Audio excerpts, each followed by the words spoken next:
Everyone, welcome to history class day 7। और आज हम डिस्कस करने वाले हैं गुप्त इरा के क्वेश्चंस को। तो फिर बिना टाइम वेस्ट करते हुए स्टार्ट करते हैं अपनी क्लास को। लेकिन इससे पहले कि अपने क्लास को स्टार्ट करें, मैं आपको कुछ इंफॉर्मेशन देना चाहता हूं। कल जैसे कि मैंने आपको बताया था शक इरा के बारे में, वो शक इरा क्योंकि मटेरियल प्रिपेयर हो चुका था, तो मटेरियल के अंदर तो यही दे रखा था कि शक इरा कनिष्क ने स्टार्ट किए, क्योंकि प्रीवियस ईयर क्वेश्चंस के अंदर आया हुआ है। लेकिन जब ये क्वेश्चन आया था तब तक ये माना जाता था कि शक इरा कनिष्क ने स्टार्ट किए। लेकिन आई गेस अराउंड 2012 या किसी ने डिस्कवरी की कि शक इरा अब चास्टान ने स्टार्ट की थी। चास्टान मैंने स्पेलिंग कल भी लिखी थी कि चास्टान का जो राज्याभिषेक यानी कोरोनेशन हुआ था 78 एडी के अंदर, तो उसको मार्क करते हैं अपने एज अ शक इरा। तो इस चीज को आप ध्यान रखिएगा चास्टान का, क्योंकि एंड के अंदर मैं गलती से फिर से कनिष्क बोल दिया था, क्योंकि मटेरियल के अंदर वो लिखा हुआ था, मेरे ध्यान में नहीं रहा। तो इस चीज को आप नोट कीजिए। सेकंड चीज, एक क्वेश्चन जो मैंने कल आपको नहीं कराया था वो था कि गोल्ड कॉइन्स किसने इशू किए थे इंडिया में। इसका ये रीजन था एक, क्योंकि गोल्ड कॉइन्स का ये कंट्रोवर्शियल चीज है गोल्ड कॉइन्स का कि किस किसने किए। एक तो माना जाता है, कई कहते हैं कि कुशान्स ने किए, कई मानते हैं कि ये स्टार्ट किया इंडो ग्रीक्स ने। तो ये डिफरेंस ऑफ ओपिनियन है। और प्रॉब्लम ये है कि कई बार प्रीवियस ईयर्स क्वेश्चन के अंदर ये दोनों ऑप्शन गिवन होते हैं, आप किसके साथ जाएंगे, किस ऑप्शन को एग्जामिनर मानेगा। तो ये थोड़े कंट्रोवर्शियल क्वेश्चन होते हैं। तो गोल्ड कॉइन्स किसने इशू किए, या तो कुशान्स या इंडो ग्रीक्स में से अगर एक ही ऑप्शन है तो उसे टिक लगा देना। अगर दोनों ही है तो आप किसके साथ जाओगे। ऐसी कंडीशन में आपको छोड़ के क्वेश्चन नहीं आना है, आपको दोनों में से एक लगा के आ जाना है। आप इंडो ग्रीक्स लगाया ना, मैं कहता हूं ये क्योंकि पहले आए थे तो इनको लगा देना। थोड़ा सा क्योंकि ये डिस्प्यूटेड क्वेश्चन है, तो इसमें अगर दो ऑप्शंस अगर आ जाते हैं किसी डिस्प्यूटेड क्वेश्चन में कि दोनों ही सही माने जाते हैं, तो आपको बोनस मिलता है। लेकिन वो उसी कंडीशन में मिलता है जब आप किसी एक ऑप्शन को सेलेक्ट करके आए, छोड़ के आने पे नहीं मिलता डिस्प्यूटेड के अंदर। तो फिर आप दोनों में से एक के जरूर लगा के आए। और मैं कहूंगा आप इंडो ग्रीक्स के साथ चले जाएं तो बेटर रहेगा, नहीं तो कुशान्स के साथ भी चले जाएंगे तो भी कोई दिक्कत नहीं है। लेकिन किसी के लगा के जरूर आए, छोड़ के मत आए। मैं ये आपको आज इसलिए बता रहा हूं क्योंकि ये इंपॉर्टेंट चीज है, ये क्वेश्चन बन सकता है, ये 2-3 बार पहले बना हुआ है, इसलिए बता रहा हूं। अगर दोनों में से एक ही ऑप्शन आ रहा है तो आप किसी के भी साथ चले जाइए, ये कोई दिक्कत नहीं है। लेकिन दोनों आ रहे हैं तो किसी एक के साथ जरूर लगा के आए, ये मैं आपको बार बार मैं एम्फेसाइज कर रहा हूं, ठीक है। और दूसरी चीज, कई बार आ रहा है कि ये डिटेल्स में ज्यादा ना दो, ये डिटेल्स को आप सीरियसली लीजिए, क्योंकि डिटेल्स जो हैं इसमें से क्वेश्चंस बनने की प्रोबेबिलिटी ज्यादा है। ये जरूरी नहीं है कि एग्जामिनर वही क्वेश्चंस बनाएगा जो मैं बना रहा हूं। तो डिटेल्स पे आप जरूर ध्यान दीजिए, क्योंकि डिटेल्स में से क्वेश्चंस जरूर बनेंगे आपके। ये डिटेल्स बहुत ही सिग्निफिकेंट है, जो क्वेश्चन हम नहीं सोच पाते हैं वो एग्जामिनर सोच लेता है, इसीलिए वो एग्जामिनर होता है। तो डिटेल्स पे जरूर गौर कीजिएगा, ठीक है। तो आइए अब स्टार्ट करते हैं हम आज की क्लास को। तो question number 1, what was the silver coin called during the गुप्त इरा। गुप्त काल में चांदी के सिक्कों को क्या कहा जाता था। गुप्त काल में चांदी के सिक्कों को कहा जाता था रुपयक, यानी कि ऑप्शन सी। टंका जो आपका होता था ये सिल्वर कॉइन होता था दिल्ली सल्तनत के टाइम का। Which inscription refers to Chandragupta second's conquest of the world. कौन सा अभिलेख चंद्रगुप्त द्वितीय के विश्व विजय को संदर्भित करता है। तो यह आपका है उदयगिरी केव इंस्क्रिप्शंस, उदयगिरी की गुफा अभिलेख। तो ये उदयगिरी की जो गुफा अभिलेख है, इसमें 20 रॉक कट ये केव्स हैं। ये विदिशा मध्य प्रदेश के पास में, ये 5th सेंचुरी सीई के अंदर ये बनी थी। और इसके अंदर सबसे पुरानी अपने हिंदू धर्म के मंदिर और उनकी प्रतिमाएं मिल जाएंगी। और यही एक इकलौती साइट है जिसको कि हम किसी गुप्त रूलर से डायरेक्टली हम इसको एसोसिएट कर सकते हैं through it's inscriptions. Who conquered Western Malwa and Gujarat from Shaka Kshatrapas Rudra Singh III? Kshatrapas Rudra Singh तृतीय को पराजित करके किसने पश्चिमी मालवा और गुजरात पर विजय प्राप्त की थी। तो इसका करेक्ट आंसर आपका है चंद्रगुप्त सेकंड। इस कॉन्क्वेस्ट के बाद क्या हुआ था कि चंद्रगुप्त सेकंड को वेस्टर्न कोस्ट का कंट्रोल मिल गया था, और ये कोस्ट बहुत ही इंपॉर्टेंट था ट्रेड एंड कॉमर्स के व्यू से। तो इस वजह से ये इसके प्रॉस्पर काफी हो गया था मालवा, और इसकी चीफ सिटी उज्जैन, इसकी काफी प्रॉस्पेरिटी हुई थी। तो ये बहुत ही सिग्निफिकेंट चीज रही थी चंद्रगुप्त सेकंड के लिए। Who was the first Gupta king to issue silver coins? चांदी के सिक्के जारी करने वाला पहला गुप्त शासक कौन था? और वो था आपका चंद्रगुप्त द्वितीय, चंद्रगुप्त सेकंड। और अभी थोड़ी देर पहले हमने डिस्कस किया है वो क्या कहलाते थे, वो कहलाते हैं रुपयक। Who married Kuber Naga of Naga dynasty? Naga वंश की कुबेर नाग से किसने विवाह किया था? तो यह विवाह किया था आपके चंद्रगुप्त द्वितीय ने। ये नाम से लगता है कुबेर नाग का कि ये नाग वंश की रही होंगी। ये शादी की थी, इसने एक मैट्रिमोनियल अलायंस बनाया था इसके नाग वंश के साथ। ये नाग डायनेस्टी एक काफी पावरफुल डायनेस्टी थी सेंट्रल इंडिया की, लेकिन समुद्रगुप्त ने इनको बुरी तरह से धराशायी कर दिया था। During which period did the first reported incident of sati happen? Sati की पहली दर्ज घटना किस काल में घटित हुई थी? तो यह घटित हुई थी आपके गुप्त काल के अंदर। इस काल के अंदर ये क्या हुआ था कि ये आपका ईरान इंस्क्रिप्शन है मध्य प्रदेश का सागर जिले के अंदर। वहां पे बताते हैं कि गोपराज जो कि भानुगुप्त का कमांडर था, भानुगुप्त एक गुप्त राजा था, he is a lesser known king और गुप्त किंग, तो उसकी वाइफ ने सती कर दी थी आफ्टर गोपराज डाइड। गोपराज की मृत्यु के पश्चात उसकी पत्नी ने अपने आप को सती कर लिया था। तो यह पहला रिकॉर्डेड इंसिडेंट है जो कि गुप्त इरा से ही मिलता है आपको। Which of the following was not one of the taxes levied by the Gupts? निम्न में से कौन सा उन करों में शामिल नहीं है जिन्हें गुप्त शासकों के द्वारा लगाया गया था? तो वो है आपका ऑप्शन नंबर डी, आहार। बाकी ये 3 के कर ये गुप्त शासकों ने लगाए थे। ये कौन कौन से कर थे अपने जान लेते हैं। भाग जो था ये इसमें जो कृषि करते थे उसमें से जो इनकी फसल होती थी, उस उत्पाद होता था, उसको थोड़ा सा हिस्सा राजा को देना होता था, उसको कहते थे भाग। और बलि क्या होती थी? ये एडिशनल टैक्स लगाया हुआ था और बहुत ही ये दमनकारी ऑपरेसिव टैक्स था जो कि गुप्त काल में लगा था। गुप्त काल में ये आम लोगों पे टैक्सेस बढ़ गए थे और ट्रेडरों पे टैक्सेस कम हुए थे। और ये भोग था, ये टाइम टू टाइम राजा को थोड़े फल और या कोई ये लकड़ियां वगैरह आपको देनी पड़ती थी, वो भोग कहलाता था। चौथे तरीके का एक और टैक्स होता था जो कि कहलाता था उपारिका। ये उपारिक टैक्स होता था जो सभी जो पात्र थे इनके गुप्त काल के साम्राज्य के, उनके ऊपर ये एक्स्ट्रा टैक्स लगाया गया था। और आहार जो ये चौथा ऑप्शन था, ये किसी भी तरह का टैक्स नहीं था। ये जो सातवाहन वंश था उसके अंदर जो प्रोविंसेस होती थी उसको हम कहते थे आहार। Who among the following married Lichchhavi princess Kumara Devi? Lichchhavi राजकुमारी कुमार देवी से निम्न में से किसने विवाह किया था? तो वो आपका था चंद्रगुप्त फर्स्ट। इसने लिच्छवी राजकुमारी कुमार देवी से शादी की और इस प्रकार के कुमार देवी चंद्रगुप्त प्रकार के इसने स्वर्ण मुद्राएं भी जारी की थी। तो अगर आपको सवाल आए कि चंद्रगुप्त मौर्य ने किस प्रकार की स्वर्ण मुद्राएं जारी की, तो ये थी कुमार देवी प्रकार की स्वर्ण मुद्राएं। तो ये भी आप याद रखिएगा। Who succeeded Samudragupta? समुद्रगुप्त का उत्तराधिकारी कौन बना था? तो समुद्रगुप्त का उत्तराधिकारी बना था रामगुप्त। ये याद रखिएगा, रामगुप्त।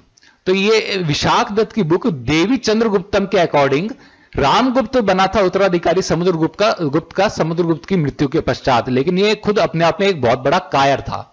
तो इसने अपनी रानी ध्रुव देवी को सरेंडर कर दिया। एक शाक कोई राजा आया, उसने इन्वेड किया तो उससे डर के। लेकिन इसका छोटा भाई था जो चंद्रगुप्त सेकंड, यहां पे चंद्रगुप्त लिखा है, इसको चंद्रगुप्त सेकंड कर लीजिए, चंद्रगुप्त सेकंड, इसका जो छोटा भाई था वो गया वहां पे उसके शाका इन्वेडर के कैंप में, उसने उस राजा को मारा। फिर वापस आके इसने इसको रामगुप्त को भी मारा। ध्रुव देवी को इसने आजाद करा लिया था, फिर रामगुप्त को मार के इस खुद गद्दी पे बैठा और ध्रुव देवी के साथ इसने विवाह कर लिया। Which of the following rulers repulsed the ferocious Huns twice? निम्न में से किस शासक ने क्रूर हुणों को 2 बार खदेड़ा था? तो इसका करेक्ट आंसर आपका है स्कंदगुप्त। स्कंदगुप्त कुमारगुप्त का पुत्र था, यह बात आप ध्यान रखिएगा। तो ये हंस जो थे ये सेंट्रल एशिया से आते थे और बहुत ही ये खतरनाक ट्राइब थी। खाइबर पास से आते थे और 5th और 6th सेंचुरी के अंदर ये बार बार इन्होंने अटैक किया। गुप्त जो किंगडम था, इन्हीं की वजह से इस किंगडम का डाउनफॉल हुआ, क्योंकि स्कंदगुप्त की डेथ के बाद थोड़े वीक किंग्स आए जो इनके अटैक्स को रोक नहीं सके। इस वजह से इनकी इकोनॉमी ड्विंडल कर गई और ये इनका अल्टीमेटली डाउनफॉल हो गया गुप्त रूलर्स का।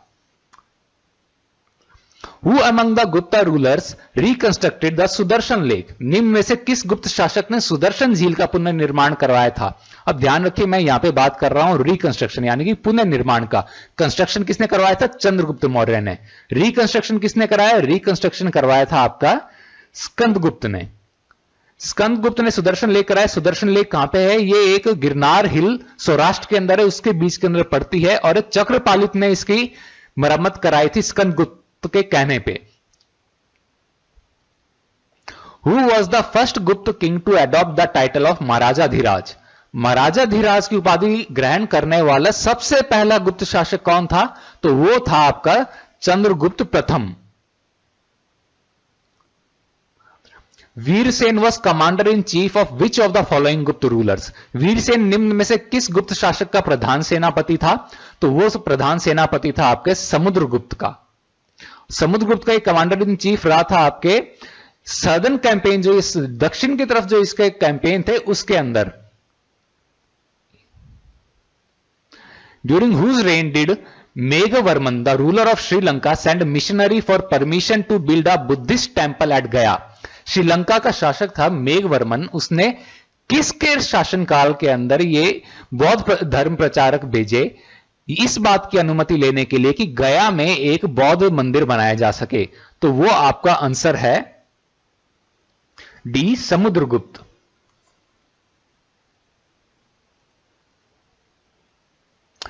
विच of the following rulers died during the war with हंस? हुनों के साथ युद्ध में निम्न में से किस शासक की मृत्यु हो गई थी? तो वो हुई थी कुमारगुप्त की, और कुमारगुप्त का पुत्र था स्कंदगुप्त, जिसने कि हुनों को 2 बार खदेड़ा था। यह बात आप ध्यान रखिएगा। Whose court was adorned by 9 scholars known as नवरत्न? किसके दरबार में नवरत्न हुए थे? नवरत्न हुए थे आपके चंद्रगुप्त द्वितीय के दरबार के अंदर। Which ruler made Ujjain as his second capital? किस शासक ने उज्जैन को अपनी दूसरी राजधानी बनाई थी? तो अभी थोड़ी देर पहले अपन ने क्वेश्चन किया था कि किसने जीता था गुजरात और मालवा? वही शासक चंद्रगुप्त द्वितीय, उसने उज्जैन को बनाया था। क्यों? क्योंकि वेस्टर्न कोस्ट जो था जिससे ट्रेड और कॉमर्स होती थी वो इसके पास आ गया था, जिससे कि इसका जो प्रॉस्पर हो गया था मालवा रीजन और खासतौर पे उज्जैन सिटी। तो इसने उज्जैन को फिर अपनी सेकंड कैपिटल बना लिया था। Who was the only Gupta ruler to issue copper coins? तांबे के सिक्के जारी करने वाला एकमात्र गुप्त शासक कौन था? तो तांबे के सिक्के जारी करने वाला एकमात्र गुप्त शासक था Ramagupta. What title does Allahabad pillar inscription mention of Samudragupta? Allahabad स्तंभ अभिलेख में समुद्रगुप्त के लिए किस उपाधि का उल्लेख है? तो इसका करेक्ट आंसर है आपका धर्म प्रचार बंधु।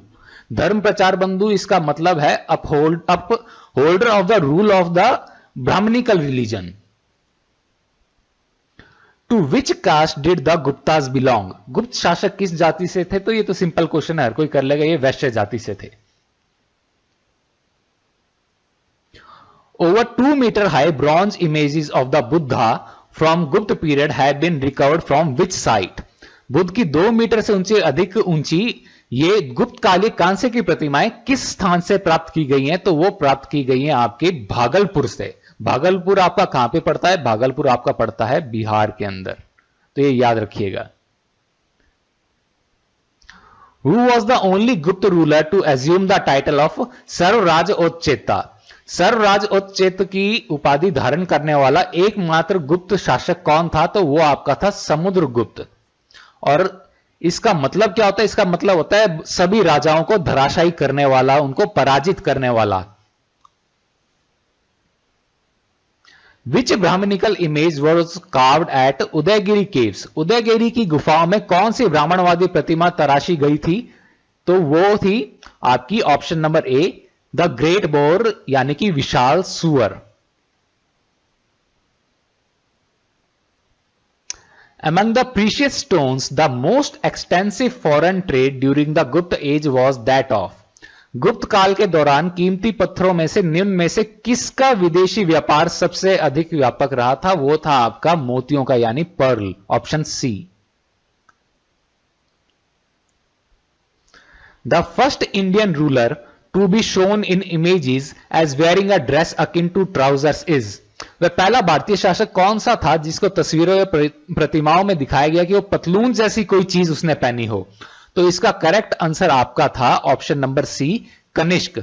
आपको ध्यान होगा मथुरा स्कूल ऑफ आर्ट के अंदर कनिष्क की वो मिली थी हेडलेस स्टैच्यू, उस स्टैच्यू के अंदर आपको इसकी ये पतलून नुमा चीज देखने को मिलती है। The iron pillar near Qutub Minar draws attention of scientists due to its. Qutub Minar के पास एक लोह का स्तंभ है, वो किस कारण दुनिया भर के वैज्ञानिकों का ध्यान आकर्षित करता है? तो वो है इसके जंगरोधी गुण है, इसका रस्टलेसनेस, उसकी वजह से ये सबका ध्यान आकर्षित करता है। ये बनवाया किसने था? ये चंद्रगुप्त द्वितीय ने बनवाया था। और इसकी क्या खास बात है, सब लोग ये जानना चाहते हैं, मेटलर्जिस्ट, आर्कियोलॉजिस्ट और सारे साइंटिस्ट, की इसका क्या एलॉय, क्या मेटल यूज लिया कि ये कोरोजन के रेजिस्टेंट है, इसके अंदर जंग क्यों नहीं लग रही है? Which one among the following was not an attribute of Samudragupta as described in Prayag prashasti? Prayag prashasti की व्याख्या के अनुसार निम्न में से कौन सा समुद्रगुप्त का एक गुण नहीं था? पहला, शार्प एंड पॉलिश्ड इंटेलेक्ट, तीव्र एवं चौरस बुद्धि। दूसरा, एकम्प्लिश्ड स्कल्प्टर, निपुण मूर्तिकार। तीसरा, फाइन म्यूजिकल परफॉर्मेंसेस, कुशल संगीत प्रदर्शन। चौथा, political talent of a genius, एक विशिष्ट काव्य प्रतिभा, poetical talent of a genius, एक विशिष्ट काव्य प्रतिभा। तो इसका करेक्ट आंसर है आपका ऑप्शन नंबर बी, निपुण मूर्तिकार। ये एक इसका गुण इसमें नहीं बताया गया था। और ये प्रयाग प्रशास्ति क्या है? ये और कुछ नहीं, आपका इलाहाबाद पिलर इंस्क्रिप्शन जो है ना, इंस्क्रिप्शन, यही आपका प्रयाग प्रशास्ति है। The Gupta coins contained portrait of a king on one side. What used to be on the other side? तो गुप्त काल में सिक्कों पे एक तरफ तो राजा की छवि होती थी, दूसरी तरफ किस चीज की छवि होती थी? पहला कि रानी की, दूसरा राजकुमार यानी कि युवराज की, तीसरा कोई किसी देवता की छवि या कोई चित्र बना होता था, या चौथा इनमें से कोई सा भी नहीं। तो इसका करेक्ट आंसर है ऑप्शन नंबर, अरे सी कर लीजिए, बी नहीं, option number C, image of a deity और अ मोटिफ। यहां पे भी 2 बार बी प्रिंट हो गया। Who was minister of justice under the गुप्त पीरियड? गुप्त पीरियड के अंडर मतलब मिनिस्टर ऑफ जस्टिस, उसको क्या बोला जाता था? न्याय मंत्री को। तो न्याय मंत्री को कहा जाता था महादंड नायक, ऑप्शन बी। गुप्त इरा के अंदर पहली बार आपको देखने को मिलेगा सिविल और क्रिमिनल लॉज क्लियरली डिफाइन और डिमार्केट हुए थे, अलग अलग हुए थे, सिविल और क्रिमिनल लॉज। तो लॉज के अंदर इसकी यहां पे काफी सिग्निफिकेंट डेवलपमेंट देखने को मिली थी गुप्त इरा के अंदर। और ये महाअश्वपति क्या था? ये जो कैवलरी घुड़स सेना होती है उसका ये चीफ होता था। दंडपाशी का ये चीफ ऑफिसर पुलिस डिपार्टमेंट का होता था। और कुमार होता था ये आपका जो नेक्स्ट क्राउन प्रिंस यानी कि राजकुमार जो होता था उसको कुमार कहते थे। Which of the following Gupta emperors is depicted playing veena in one of his coins? तो वीणा का वादन करते हुए किस गुप्त शासक को दर्शाया गया है? तो वीणा का वादन करते हुए आपको दर्शाया गया है ऑप्शन नंबर सी, समुद्रगुप्त को। तो ये आपको वो इलाहाबाद पिलर इंस्क्रिप्शन के अंदर वो बताया भी था इसका कौन से गुणों के अंदर। तो ये ऐसा था, ये पोएटिकल और म्यूजिकल इसके सेंस थी, तो इसलिए इसका वीणा का भी इसको दर्शाया गया है। Who was the successor of Chandragupta first? Chandragupta प्रथम का उत्तराधिकारी कौन था? चंद्रगुप्त प्रथम का उत्तराधिकारी आपका था option number B, Samudragupta. Which title was assumed by Skandagupta after repulsing the Huns? हुनों को खदेड़ने के बाद स्कंदगुप्त ने कौन सी उपाधि धारण की थी? तो वो उसने धारण की थी विक्रमादित्य की।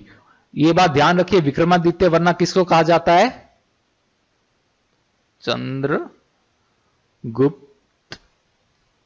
सेकंड को हम कहते हैं विक्रमादित्य। लेकिन इसने भी विक्रमादित्य की उपाधि धारण की थी कब? जब इसने हुनों को खदेड़ा था। ये बहुत अपने आप में सिग्निफिकेंट बात थी, क्योंकि इसके पिता जो कुमार गुप्त थे हुनों के खिलाफ लड़ते हुए मारे गए थे। और इसकी मृत्यु के बाद फिर हुनों को रोक पाना बाकी गुप्त शासकों के लिए मुश्किल हो गया। और मैं आपको पहले ही बता चुका हूं, ये इनके डाउनफॉल का कारण बना था।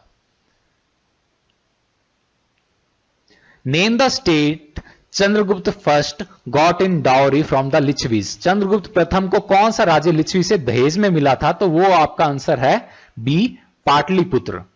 पाटलिपुत्र यानी कि पटना। और आपको ध्यान होगा पाटलिपुत्र किसने एस्टेब्लिश किया था, वो क्या था, उदयन ने। उदयन किसका बेटा था, वो बेटा था अजातशत्रु का। अजातशत्रु किसका बेटा था, वो था बिंबिसार का, और बिंबिसार हर्यंक डायनेस्टी का फाउंडर था। ये चीज आपको ध्यान होगी, मैंने आपको बताया भी था। ठीक है, तो अब देखते हैं इसको। तो चंद्रगुप्त फर्स्ट ने कुमार देवी से शादी की, ये लिच्छवी चीफ की बेटी थी। ये एक टर्निंग पॉइंट साबित हुआ इस चंद्रगुप्त प्रथम की जिंदगी में, क्योंकि इसको जो पाटलिपुत्र मिला दहेज के अंदर, इसी से इसने अपने जो एम्पायर था उसकी फाउंडेशन रखी, और आसपास की जो टेरिटरीज, जो स्टेट्स थी, उसको कॉन्कर करना स्टार्ट किया लिच्छवीज की मदद से। इसने मगध, प्रयाग और साकेत के ऊपर इसने फिर राज किया। ड्यूरिंग द गुप्त period gold coins were called by which names? गुप्त काल में सोने के सिक्कों को किस नाम से बुलाया जाता था? तो रूपक तो मैं आपको पहले ही बता चुका हूं, ये चांदी के सिक्के होते थे। टंका भी चांदी के सिक्के दिल्ली सल्तनत में होते थे, ये आपका है दिनार होते थे। सॉरी, दिनार जो होते थे ये आपके सोने के सिक्के होते थे। और सोने के सिक्के इतने बहुतायत में पाए गए गुप्त काल में कि इसको स्कॉलर्स कहते हैं कि सोने की बरसात जैसे हुई हो, उसमें rain of gold. Who composed Allahabad pillar inscription? Allahabad स्तंभ अभिलेख की रचना किसने की थी? अलाहाबाद स्तंभ अभिलेख की रचना की थी हरिसेन ने। अलाहाबाद पिलर इंस्क्रिप्शन को अपने, जैसे मैंने अभी बताया था, प्रशास्त प्रशास्ति कहा जाता था, सॉरी प्रयाग प्रशास्ति कहा जाता था। और यह बहुत ही इंपॉर्टेंट एपिग्राफिक एविडेंस है गुप्त पीरियड का, और इसको हरिसेन ने बनाया था। पंच सिद्धांतम ऑफ वर्महीर डील्स विद? वर्महीर के पंच सिद्धांतम का संबंध किससे है? तो वो है आपका एस्ट्रोनॉमी यानी कि खगोल विज्ञान से। The famous poet Kalidasa lived in the court of? प्रसिद्ध कवि कालिदास किसके दरबार में रहा करते थे? तो वो रहा करते थे आपके चंद्रगुप्त द्वितीय के, इनके 9 रत्नों में से एक थे। आपको ध्यान होगा 1-2 क्लासेस पहले मैंने आपको बताया था कालिदास का पहला प्ले कौन सा था, वो था मालविका अग्निमित्र, जिसका कि नायक था अग्निमित्र। ये चीज भी आपको याद होनी चाहिए। कालिदास जैसे मैंने बताया 9 रत्नों में से एक था, और ये चंद्रगुप्त द्वितीय के दरबार में हुए थे। ठीक है, अगले क्वेश्चन पे बढ़ते हैं हम। इन द गुप्त period the largest number of coins were issued in? गुप्त काल में सबसे अधिक संख्या में सिक्के जारी किए गए थे। अभी मैंने थोड़ी देर पहले बताया था, जैसा लगता है जैसे सोने की वर्षा हुई हो, रेन ऑफ गोल्ड। तो ये आंसर हो गया ऑप्शन नंबर ए, गोल्ड। तो सबसे ये मिंट कर दिए जाते थे सोने के अंदर, और इसके अंदर क्या होता था कि डेपिक्ट किए जाते, ये भी भारतीय जो भी देवी देवता थे और किंवदंतियां थी, उनको ब्रह्मी लिपि के अंदर बताया, लिखा जाता था। और कई सारे जो इंपॉर्टेंट इवेंट्स है उसको भी लिखा जाता है, जैसे कोई अश्वमेध यज्ञ हो गया या कोई मेजर इनके कोई अकम्प्लिशमेंट हो गए, उसको भी इन सिक्कों पे चिन्हित किया जाता था। द गुप्त इरा वॉज फाउंडेड बाय? गुप्त काल की स्थापना किसके द्वारा की गई थी? तो गुप्त काल की स्थापना की गई थी चंद्रगुप्त प्रथम के द्वारा। देखिए गुप्त जो था रूल, उसके फाउंडर कौन थे? वो थे आपके श्रीगुप्त। ठीक है, ये चीज है श्रीगुप्त, लेकिन गुप्त काल की स्थापना किसने की थी? वो थी चंद्रगुप्त प्रथम। तो ये डिफरेंस आप याद रखिएगा कि गुप्त डायनेस्टी फाउंड की थी श्रीगुप्त ने, गुप्त इरा फाउंड की थी चंद्रगुप्त फर्स्ट ने।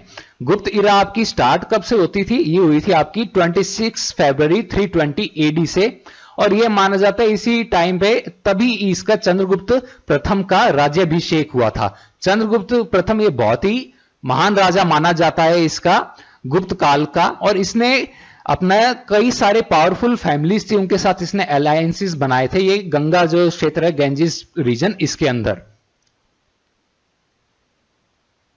A great astronomer and mathematician during the Gupta period was? गुप्त काल में एक महान खगोल वैज्ञानिक तथा गणितज्ञ कौन से थे? वो थे आपके आर्यभट्ट। आर्यभट्ट अपने जो भी गणितज्ञों की जो भी लाइन हुई उसमें से सबसे पहले थे आर्यभट्ट, और इन्होंने आपको ध्यान होगा कि जीरो का ये थ्योरी दी थी, जीरो, शून्य। तो Aryabhata was a great mathematician astronomer from Gupta era, और इनका जो सबसे प्रसिद्ध काम यह है, एक तो आर्यभट्टी और दूसरा है आर्य सिद्धांत। भानुगुप्त मैंने थोड़ी देर पहले ही बताया था, भानुगुप्त ये एक राजाओं में से एक था जो थोड़ा लेसर नॉन किंग्स ऑफ गुप्त डायनेस्टी, और इसके बारे में पता लगता है इसका ईरान जो इंस्क्रिप्शन है वहां से और ईरान इंस्क्रिप्शन से और क्या डिटेल मिलती है आपको? सती का जो पहला केस है वही इसके बारे में यहां से पता लगता है। और वाघभट्ट कौन से थे? ये एक बहुत ही इंफ्लुएंशियल क्लासिकल राइटर थे आयुर्वेद के। Varahamihira was an Hindu polymath. Polymath क्या होता है? जिसको कई सारे जो चीजों का ज्ञान होता है उसे कहते हैं पॉलीमैथ। वरमहीर के बारे में अभी अपन ने थोड़ी देर पहले ही पढ़ा था। उन्होंने कौन सी बुक लिखी थी? पंच सिद्धांत, उसके बारे में। इनकी लेकिन मोस्ट सिग्निफिकेंट नोटेबल वर्क है वो है बृहत संहिता। Who was called India's Napoleon because of his victories? तो किसे उसकी विजयों के कारण भारत का नेपोलियन कहा जाता था? तो भारत का नेपोलियन कहा जाता था आपके समुद्रगुप्त को। इलाहाबाद जो स्टोन जो पिलर इंस्क्रिप्शन है ये इसी को डेडिकेटेड है।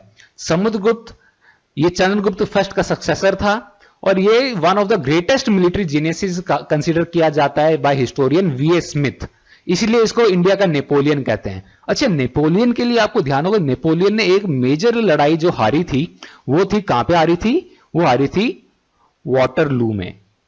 ठीक है, तो इसी से एक इडियम भी आपकी इंग्लिश की बनती है, टू मीट वंस वाटरलू। तो कोई आप अगर कोई डिसाइसिव डिफीट आप फेस करते हैं बहुत ही बड़ी, तो उसको कहा जाता है you have met your Waterloo. तो ये इडियम यहां से आई थी नेपोलियन से, तो ये भी आप ध्यान रखिएगा। Okay, so let's move on to our next question. गुप्त डायनेस्टी वॉज फेमस फॉर। गुप्त वंश किस चीज के लिए प्रसिद्ध था? तो गुप्त वंश प्रसिद्ध था आर्ट एंड आर्किटेक्चर के लिए, कला और स्थापत्य के लिए। क्यों? क्योंकि गुप्त काल में एक तो काफी शांति बनी रही और काफी समृद्धि आई, तो इस वजह से ये साइंटिफिक और आर्टिस्टिक एंडेवर्स काफी परस्यू किए लोगों ने, तो इसीलिए गुप्त काल को गोल्डन एज ऑफ इंडिया भी कहते हैं। ये थोड़े कई लोग इससे डिसएग्री भी करते हैं क्योंकि इसके अंदर कई डिसएडवांटेजेस आई, जैसे कि आपका कास्ट सिस्टम था वो काफी रिजिड हो गया इस पीरियड में, और जो वीमेन का स्टेटस था वो बहुत ज्यादा डाउनग्रेड हो गया। आपको जैसे कि पता है सती का पहला इंसिडेंट यहीं से देखने को मिलता है। औरतों को भी कोई प्रॉपर्टी के राइट्स नहीं थे सिवाय स्त्रीधन के, जो कि ज्वेलरी और उसको मिलती थी, उसके अलावा प्रॉपर्टी के राइट्स नहीं थे। तो ये इसके नेगेटिव जो जाते हैं इसके अगेंस्ट में कि क्या इसको गोल्डन एज बोला जाए या ना बोला जाए, पर मोस्ट स्कॉलर्स एग्री कि इसको गोल्डन एज ऑफ इंडिया हम कह सकते हैं। Which museum houses the largest collection of Kushan and Gupta sculptures? Kushan तथा गुप्तकालीन मूर्तियों का सबसे बड़ा संग्रह किस संग्रहालय में है? तो वो है आपका मथुरा का जो म्यूजियम है, मथुरा का संग्रहालय, उसमें। ये आपके 3rd सेंचुरी बीसी से लेकर 12th सेंचुरी एडी तक इसके अंदर आपको मिलेंगी मूर्ति, स्कल्पचर्स, मूर्तियां वगैरह। ये मथुरा स्कूल के अंदर, और ये अपनी पीक पे जो पहुंचा था, कब पहुंचा था? ये कुषाण जो राजा और गुप्त जो एम्परर्स थे उनके रेन के ड्यूरिंग ये अपने चरम पे पहुंचा था। Which of the following statements about the गुप्त इज नॉट ट्रू? गुप्त शासकों के बारे में निम्न में से कौन सा कथन सही नहीं है? तो ये सारे मैं ऑप्शंस पढ़ देता हूं क्योंकि बहुत सारे लंबे हैं ये। दे ruled mainly over parts of north and central India. उन्होंने मुख्य रूप से उत्तर तथा मध्य भारत के हिस्सों पर ही शासन किया। ये सही बात है, ये ज्यादा साउथ तक इन्होंने कॉन्क्वेस्ट नहीं किए, और समुद्रगुप्त ने अगर थोड़े किए भी तो वो ज्यादा वहां पे फिर उन्होंने मतलब जीते बाद भी कॉन्कर भी नहीं किए, फिर उनके ऊपर शासन नहीं किया। तो मेनली नॉर्थ और सेंट्रल इंडिया तक ही ये सीमित रह गए थे। दूसरा, kingship was hereditary and throne always went to the eldest sun.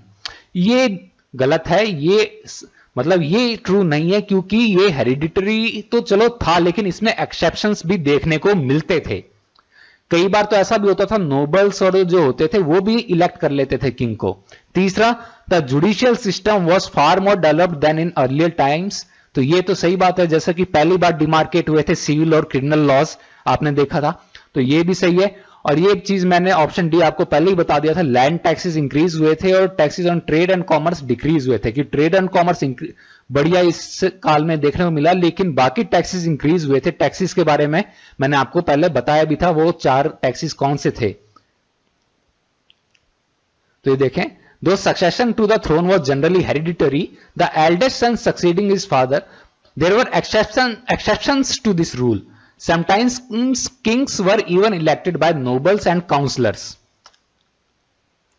During which Gupta king's reign did the Chinese traveler Fa Hien visit India? तो चीनी यात्रा फा हेन किस गुप्त शासक के शासनकाल में आया था? तो वो था आपका चंद्रगुप्त सेकंड यानी कि विक्रमादित्य के शासनकाल के अंदर। फाहेन पहला 3 चीनी यात्री जो आए थे उनमें से पहला प्रथम था।